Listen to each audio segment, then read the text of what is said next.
Hello, ഇന്ന് Bethlehem കുടുംബ unit സിനിമയെക്കുറിച്ച് നോക്കാം.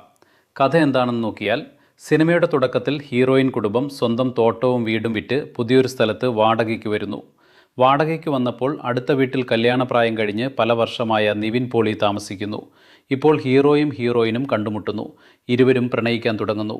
ഹീറോയ്ക്കൊരു ചെറിയ ആശങ്കയുണ്ട്. കാരണം ആ പെൺകുട്ടിയേക്കാൾ തനിക്ക് 10-15 വയസ്സ് കൂടുതലുണ്ട്. എങ്ങനെ പ്രണയിക്കാമെന്ന ഒരു ആശയക്കുഴപ്പത്തിലാണ് അവൻ. എന്നിട്ടും ഇരുവരും പ്രണയിക്കുന്നു. ഇവരുടെ പ്രണയം ഊരറിയാൽ മാനം പോകുമോ എന്ന് നിവിൻ പോളി ഭയപ്പെടുന്നു.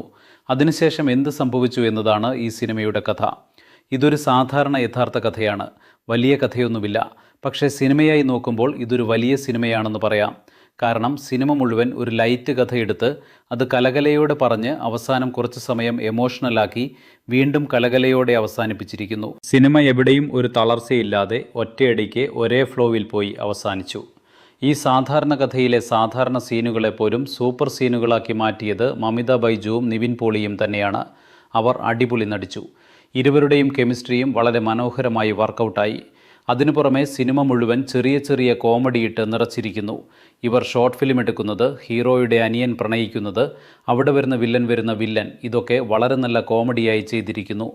മലയാള സിനിമയ്ക്ക് സ്വന്തമായ യഥാർത്ഥതയോടെയും നിശ്ചലതയോടെയും വലിയ ട്വിസ്റ്റുകളൊന്നുമില്ലാത്ത ഒരു കലകലപ്പുള്ള ഫീൽ ഗുഡ് സിനിമ. കുടുംബത്തോടൊപ്പം ധാരാളം പോയി കാണാം. അത്രയേയുള്ളൂ ബത്ലഹേം കുടുംബ യൂണിറ്റിനെ കുറിച്ച്. മറ്റൊരു മൂവി റിവ്യൂ വീഡിയോയിൽ കാണാം. ബൈ.